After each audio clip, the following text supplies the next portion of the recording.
Well, Shabbat Shalom. I just want to welcome everyone to the Sabbath Day conference call. This is Barbara, and I'm serving as your host today, and Brother Pete is here as your co-host. And I'm right online. This is going to be great. We just want to welcome all our family and friends that are here today with us, and we invite everyone to go to our website, lunarsabbathday.com, for a lot more information about the biblical calendar. Today, this is our title. Why did Constantine outlaw the biblical calendar? And the decrees of Nicaea legislated into place an entire counterfeit system of religion with its pagan solar calendar. Absolutely. Constantine the Great is widely known as the first Christian emperor, and his reign was from AD 272 to AD 337. Constantine's calendar reform laid the foundation for a massive deception.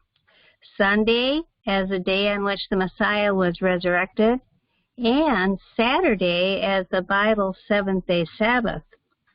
Constantine's drive for a unified empire between paganism and Christianity was founded upon his desire for greater power. Constantine's Sunday law. Well, you may have heard of this, especially if you do keep Saturday Sabbath, as I have too for many generations. In AD 321, Constantine, the Emperor of Rome, by civil enactments, made the venerable Day of the Sun, which day was then notable for its veneration, the weekly rest day of the empire. The enforcement of the weekly observance of Sunday gave official recognition to the week of 7 days and resulted in the introduction of it into the official civil calendar of Rome. The Romans passed that calendar down to us, and in it we have still the ancient planetary titles of the days of the week. And that's by Odom, and we'll be leaving all these quotes below so you can look up the references yourself. Constantine was foremost a politician and a military strategist. He issued at least 6 decrees relating to Sunday observance, but all were for purely political reasons. These decrees were, first, March 7, 321, a law commanding that the townspeople, courts, and trades to cease from labor on the day of the sun. Second, June 321, emancipation and manumission of slaves allowed on the day of the sun. Third, Christian soldiers allowed to attend Sunday church services. Fourth, pagan troops were required to recite a prayer while on the drill field on Sunday. Fifth, Sunday declared a market day throughout the entire year. And sixth, a decree supporting the Council of Nicaea's decision that Christ's resurrection should henceforth be observed on the day of the sun, that's Easter Sunday, rather than commemorating the death of Christ on the actual crucifixion Passover date of Nisan, that is Abib, 14. So all of Constantine's acts had an ulterior motive for his political gain, and the Council of Nicaea was no exception. The biblical calendar was annihilated through this movement in political gain. The significance of the Council of Nicaea is found in the fact that the decree outlawed the lunar calendar. Quote, since the 2nd century A.D., there had been a divergence of opinion about the date of celebrating the Paschal, that is Easter anniversary, of the Lord's Passion, that is his death, burial, and resurrection. The most ancient practice appears to have been the observance of the 14th, the Passover date, 15th, and 16th days of the lunar month. Regardless of the day of the Julian week these dates might fall on from year to year. The bishops of Rome, desirous of enhancing the observance of Sunday as a church festival, ruled that the annual celebration should always be held on the Friday, Saturday, and Sunday following the 14th day of the lunar month. In Rome, Friday and Saturday of Easter were fast days, and on Sunday the fast was broken by partaking in communion.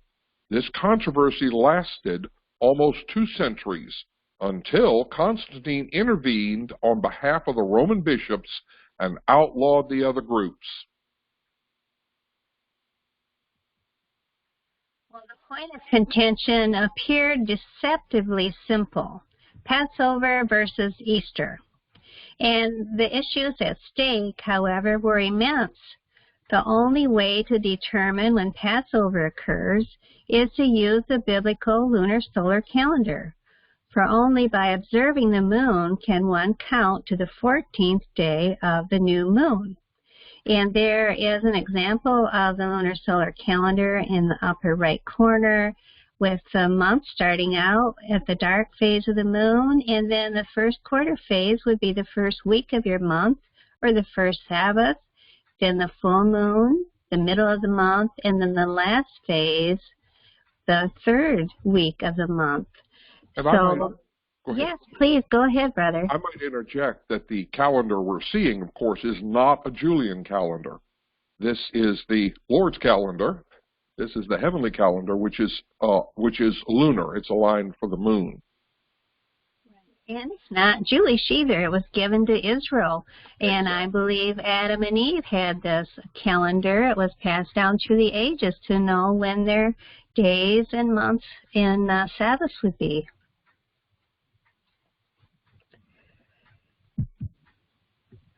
So because the seventh-day Sabbath was also calculated from the new moon, a ruling in favor of Easter being observed on a Julian date would also affect the seventh-day Sabbath. And prior to this time, true Christians commemorated Passover, ignoring the pagan Easter. And this is also a lunar calendar up here on the screen, showing the Sabbaths along with the phases of the moon. And this is a very good quote from the Universal Jewish Encyclopedia, page 410. The new moon is still, and the Sabbath originally was, dependent upon the lunar cycle. And the Jews know this, and they have it in their writings. Persecution of the churches in Asia for keeping Passover on the 14th. Up until the Council of Nicaea, the Christian Easter, especially in the East, had been celebrated for the most part at the time of the Jewish Passover. But, on the contrary, in Europe, quote, some earlier, some later, were incalculated the months. The Europeans were placing their cycle at the equinox and were celebrating the Passover on the next full moon after the equinox. These contentions had agitated the churches of Asia since the time of the Roman bishop Victor, who had persecuted the churches of Asia for following the, quote, 14th day heresy, as they called it, in reference to the Passover. Again, the citation is given below. It was ruled the future Easter observance was to be rendered independent of Jewish calculation. The civil legislation enforced the pagan Julian calendar, and that you can see above here. And the calendars calculate time, and at the Council of Nicaea it was decreed that Christians were to remain independent of Jewish calculation because the paganized Christians did not want to be associated with the Jews in any way. At the Council of Nicaea, the last thread was snapped, which was connecting Christianity to Judaism. It was determined that Christians would have nothing to do with the Jews, and that they shouldn't have to calculate Easter by the Jewish calculated calendar. This is a fact well known to Jewish scholars and historians. The Jewish Publication Society of America published the following statement. Heinrich Gretz, in History of the Jews, states, quote, "Then the world witnessed the hitherto undreamt of spectacle of the first general convocation of Nicaea, consisting of several hundred bishops and priests, with the emperor at its head. Christianity thought to celebrate its triumph, but only succeeded in betraying its weakness and internal disunion.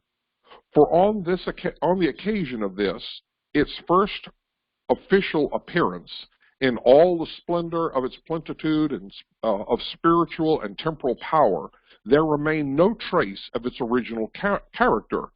At the Council of Nicaea, the last thread was snapped which connected Christianity to its parent stock.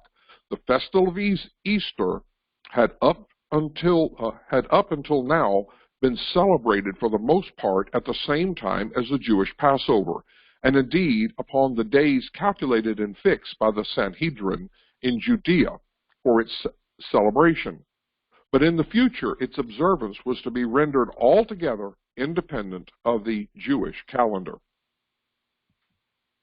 Continued, "For it is unbecoming beyond measure that on this holiest of festivals we should follow the customs of the Jews. Henceforth let us have nothing in common with this odious people.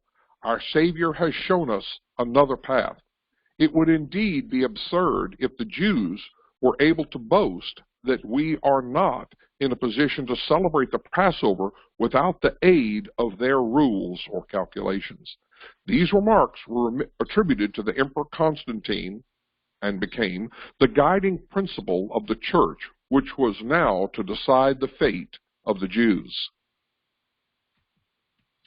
Well, notice that the decrees of the Council of Nicaea are clearly perceived by the Jews themselves to be the act of the Roman Church staying independent of the Jewish calendar. And the Council of Nicaea accomplished three goals, all of which are still in effect today. The decrees serve to 1. Standardize the planetary week of 7 days, making Dies Solis, or Sunday, the first day of the week, with Dies Saturni, Saturday, the last day of the week. 2. To guarantee that Passover and Easter would never fall on the same day. 3. Exalt Dies Solis, or Sunday, as the day of worship for both pagans and Christians. By establishing Easter on the Sunday following the full moon after the vernal equinox, the Roman Catholic Church guaranteed that it would never fall on the Jewish Passover. At the same time, the Jews were still using the lunar solar calendar of creation, calculating by the barley harvest law of Moses. Because the 7-day weeks of the biblical lunations cycled differently than the pagan solar calendar, Passover, the 6th day of the biblical week, would fall on different days of the Julian week. Likewise, first fruits, the true day of the resurrection, on the first day of the biblical week, appeared to wander through the Julian week, sometimes falling on Dies Martinus and Dies Veneris, etc., and only rarely coinciding with Dies Solis. So, vestiges of the resulting confusion when attempts are made to reconcile a solar calendar to a lunar solar calendar may still be seen. Easter is never on the same date of the Gregorian calendar from one year to the next, and the Feast of First Fruits, when calculated by the biblical calendar, always falls on the 16th of the month, a first day of the week. Easter, however, because it is linked to a corruption of lunar calculation, does not fall on any specific date, as does Christmas, not a specific day of the month. such as Thanksgiving in the United States, which always falls on the fourth Thursday of November. Thus, while the true date of the resurrection always falls on the same day of the week and the same date of the month, Easter on the Gregorian calendar appears to float through March and April. Well, there's an example of the biblical calendar up here. You would start out with day 1 for New Moon Day, and then you have 6 working days and a Sabbath, the 8th day of the month. And then you have 6 working days, and then the 14th, which is Passover. The next day is a Sabbath, and the first day of unleavened bread. And then the first day of the working week is the first fruits. And it's always that way. It's always, Passover is always a preparation day. Sabbath is always unleavened bread, and first fruits is always the first day of the week. And as it shows up here, Yeshua died on the 14th, Passover. He rested in the grave, and he rose as first fruits. So we have, I hope you will go to the website, many more videos explaining the lunar calendar. The long-term effect was that Easter Sunday entered the Christian paradigm as the day of Yeshua's resurrection. The corollary to this realignment of time calculation was that the day preceding Easter Sunday, Saturday, became forever after the true biblical Sabbath. This is the true significance of Constantine's Sunday law, and it laid the foundations for the modern assumption that a continuous weekly cycle has always existed.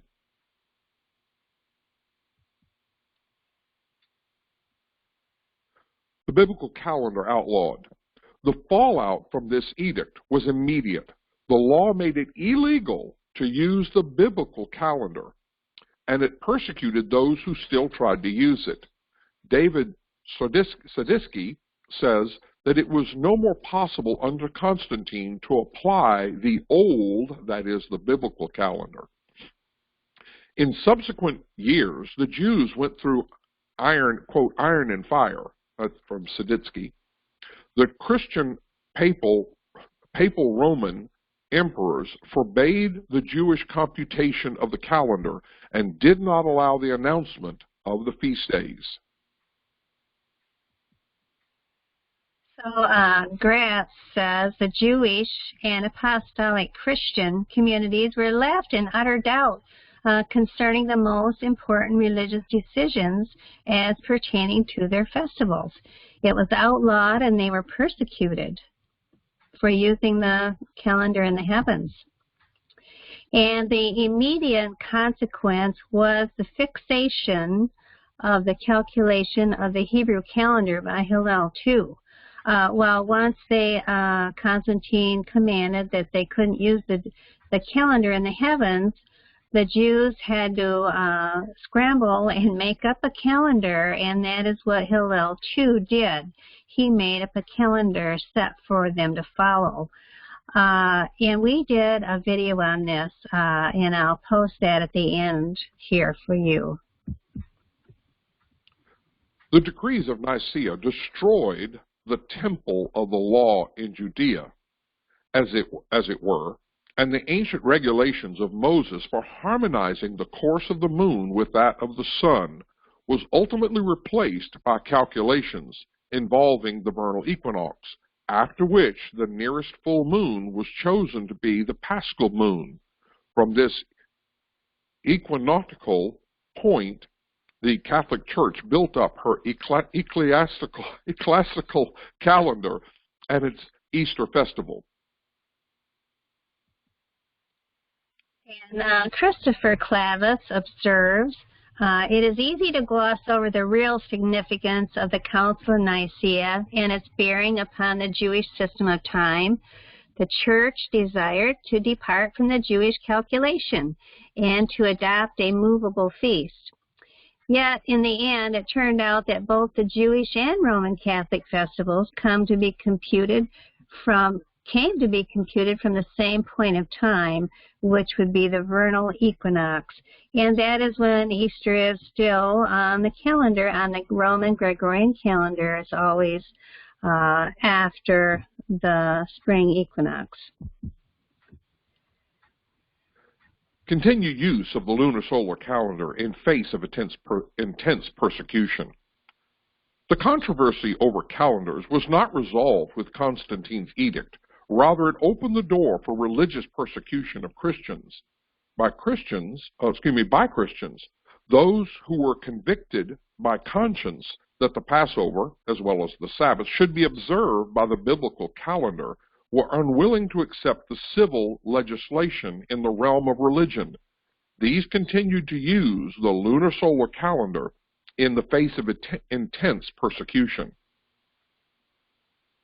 That would take a lot of bravery to face persecution and still continue. So Christians on the fringes of the Roman Empire used the biblical reckoning centuries after Constantine. When Catholic Princess Margaret married Scottish King Malcolm III, 1031 to 1093 was his reign. In 1070, she was instrumental in establishing Catholicism in Scotland. And prior to that time, Scottish priests still married and still observed Passover on Abib 14, regardless of what the Julian date was, and still worshipped on the seventh-day Sabbath, likely by the biblical calendar as well, as they were observing Passover by that calendar. And this is up here a picture of the oldest calendar found, and it was found in a Scottish field. So we did a video on this too. We have many, but this is one of the oldest calendars, and it was found in Scotland. But here, when he married this Princess Margaret, it sounds like they became Catholic. The Council of Nicaea was the culmination of many years of compromise with paganism. It climaxed in legislation which outlawed the only calendar by which the true seventh-day Sabbath and also the true date for the resurrection may be found.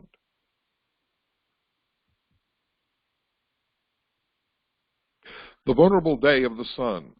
The spirit of concession to paganism opened the way for a still further disregard of heaven's authority.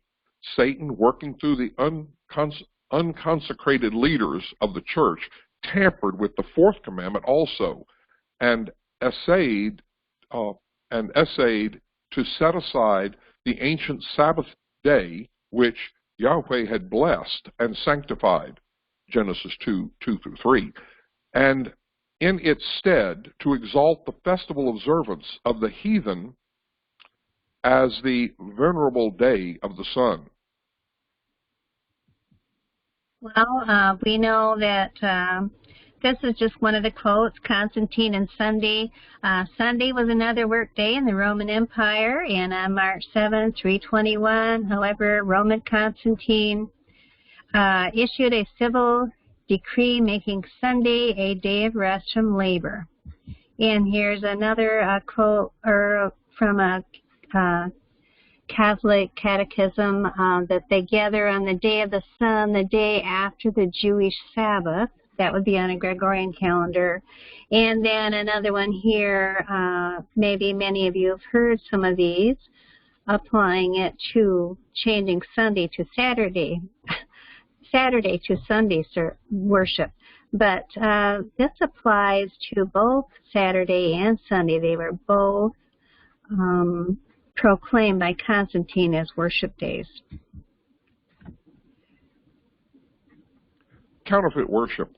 Counterfeit worship requires a counterfeit calendar, and the Council of Nicaea provided it. The biblical calendation was supplanted by the pagan solar calendation, and the planetary week replaced by the biblical week, which depended upon the moon. It replaced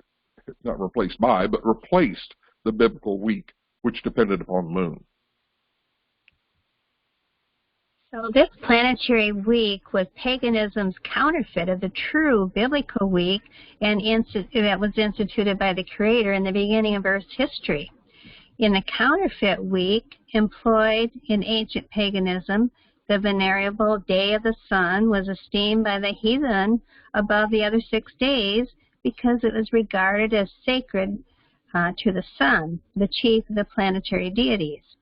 Just as the true Sabbath is inseparably linked with the biblical week, so the false Sabbath of pagan origin needed a weekly cycle.